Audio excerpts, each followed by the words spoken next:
Assalamualaikum warahmatullahi wabarakatuh. Halo teman-teman hebat semua, semoga sehat dan semangat selalu. Perkenalkan, saya Rita Sri Ayu, salah satu dosen Sekolah Tinggi Ilmu Tarbiyah Balikpapan, program studi Pendidikan Islam Anak Usia Dini. Dalam video kali ini, saya mengajak teman-teman semua untuk memahami mengapa emosi itu terjadi.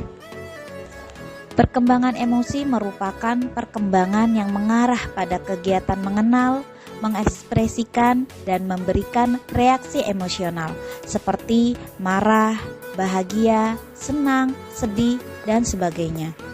Lalu mengapa kecerdasan emosi anak perlu dikembangkan? Nah, anak memiliki self-self yang perlu dikelola untuk keberhasilan hidupnya. Artinya, ketangguhan emosional diperlukan untuk menghadapi tantangan zaman, sehingga anak akan siap dalam menghadapi kompleksitas kehidupan. Anak dengan EQ yang baik akan lebih mudah bersosialisasi, menyelesaikan masalah, dan tumbuh menjadi pribadi yang lebih baik. Sementara itu, EQ yang rendah cenderung membuat anak sulit mengendalikan emosinya, tidak mampu untuk menjalin pertemanan, serta tidak memiliki rasa empati dan simpati kepada orang lain. Terdapat sejumlah faktor yang mempengaruhi perkembangan emosi anak prasekolah atau TK, bahkan hingga mampu menimbulkan gangguan yang mencemaskan para pendidik dan orang tua. Nah, faktor-faktor tersebut meliputi pengaruh keadaan individu sendiri, seperti usia, keadaan fisik, intelijensi, peran seks, dan sebagainya. Kemudian yang kedua, konflik-konflik dalam proses perkembangan. Di dalam menjalani fase-fase perkembangan ini, setiap anak-anak berbeda. Ada yang dilalui dengan sukses dan ada juga yang mengalami gangguan-gangguan atau hambatan dalam menghadapi konflik-konflik ini. Anak yang tidak dapat mengatasi konflik-konflik tersebut biasanya mengalami yang namanya gangguan-gangguan emosi. Kemudian yang ketiga, faktor lingkungan. Nah, faktor lingkungan di sini ada dua, yaitu faktor keluarga, lingkungan keluarga, dan lingkungan tempat tinggal. Setelah kita mengetahui faktor-faktor apa saja yang mempengaruhi perkembangan emosi, perlunya juga kita mengetahui bagaimana proses terjadinya emosi.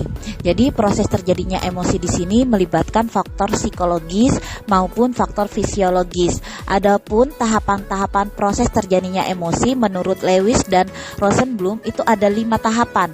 Yang pertama tahapan elicitors, kemudian yang kedua tahapan receptors, ketiga tahapan state, yang keempat tahapan expression, dan yang kelima adalah tahapan experience. Tahapan elicitors yaitu adanya dorongan berupa situasi atau peristiwa, misalnya ada peristiwa kebakaran. Nah, peristiwa kebakaran ini sebagai stimulus munculnya emosi. Yang kedua, tahapan receptors yaitu aktivitas di pusat sistem saraf mata sebagai alat indera yang menerima rangsangan dari luar. Mata di sini berfungsi sebagai reseptor awal, kemudian disampaikan ke otak sebagai pusat sistem syaraf.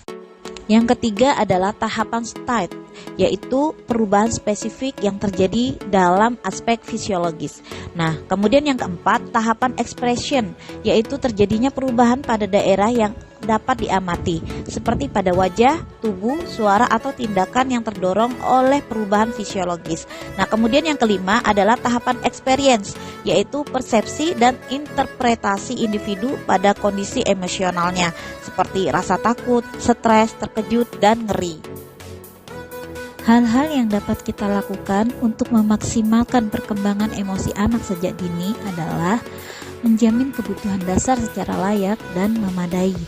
Kemudian, menyediakan waktu khusus untuk berkomunikasi dan mewujudkan kasih sayang, serta memberikan dukungan sosial dan mendorong anak melakukan aktivitas tanpa merasa takut berbuat salah.